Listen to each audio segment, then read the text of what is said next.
ښکاري داسې چې په افغانستان کې یو ځل بیا خانه جنګي شروع کیږي او زما په خیال چې افغانستان د خانه جنګۍ په دورشل ولاړ دی. ځکه چې کوم راپورونه را رسي خصوصا د بدخشان د سیمې نه چې هغه ځای کې د فیض آباد میر چې د افغان طالبانو میر یا ولسوالو حبیب الرحمن منصور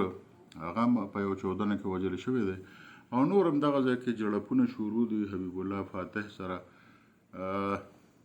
جمعه خان فاتح سره. د هغې نه علاوه که موږ وګورو نو لکه د احمدشاه مسعود چې کوم شمالي اتحاد دی هغه هم فعال شوی دی. دخوا سمی سادات چې یو پښتون دی او جرنیل تیر شوی دی هغه هم د عملیاتو اعلان کړی دی. دغه شان ترکمن شو، دغه شان ازبک شو، هزاره شو، هغوی هم تنګ دي او هغوی هم د مبارزو اعلان کړی دی، وسلوالې کاروایي شروع کړي دي. په اصل کې که دې ته موږ وګورو نو دا ټوله د افغان طالبانو د غلطو پالیسو د وجې نه دي. د هغوی لومبی حکومت هم د غلطو پالیسو د وجې نه ختم شوی و. که خلکو دا تمه لرله چې افغان طالبان که په کابل کې حکومت کې رال نو ټول ګاونډیان به هم ته خوشحاله وي او د افغانستان حالت به هم بهتر شي، ځکه چې هغوی په افغانستان باندې هم ټول عمر خلکو له ټوپک په زور حکومت کړی دی او د طالبانو نه ښه ټوپک مار بل څوک شته نه. خو به هر حال د هغوی نورو پالیسو ته چې موږ وګورو ټول نه غټه پالیسي او خرابه پالیسي د هغوی دا پاتې شوه چې هغوی د هندوستان لاس وله ورلل او هندوستان اشرف غني بچ نه کړ نو طالبان به څه بچ کړي.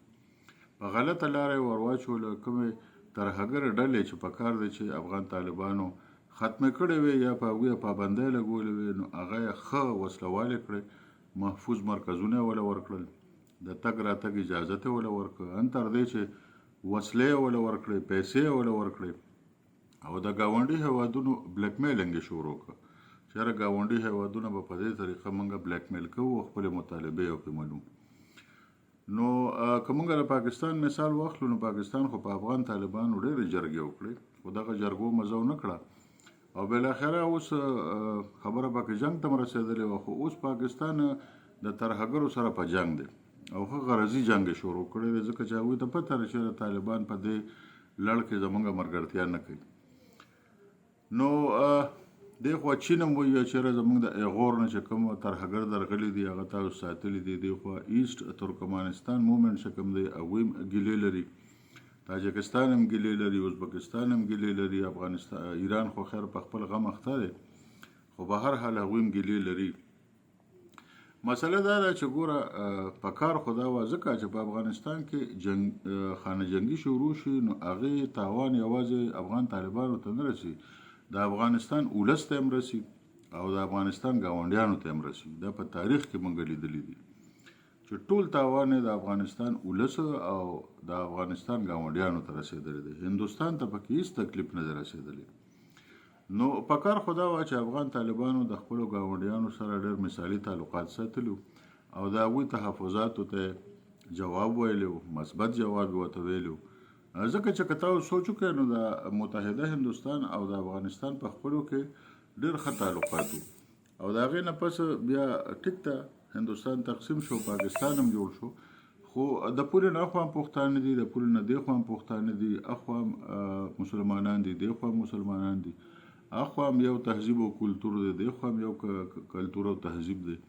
نو که فرض کړو د دواړو ملکونو تعلقات په خپلو کې خو نو دا به د دې نه هم ډېر ښه شوي او کېدای شي ورځ داسې راغلی وه چې وایي چې مړه به زموږ په منځ کې پولې ته ضرورت نشته ځکه چې موږ داسې وروڼه یو.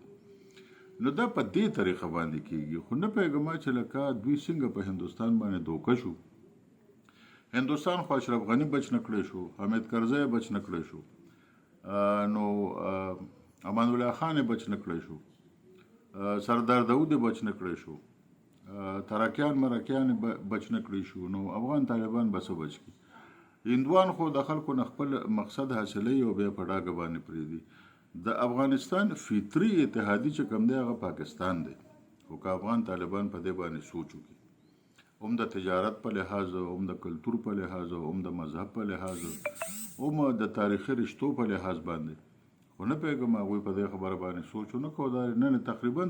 چې بدخشان د لاسه ورکړی دی اوس دا لانجه به نور هم زیاتېږي، نور هم زیاتېږي ځکه چې ازبک، تاجک، ترکمن، هزاره دا په افغانستان کې څه کم نه دي. بل پښتنو په خپل د سمی سادات په مشرۍ کې یو مبارزه شروع کړه د افغان رژیم پر ضد باندې نو خبره ډېره خراب اړخ روانه ده او اوس هم طالبان په خپلو پالیسو باندې نظر ثاني وکړي نو اوبه د ورخه خو تقریبا تیرې دي خو زه څه ناسو ګزاره به وشي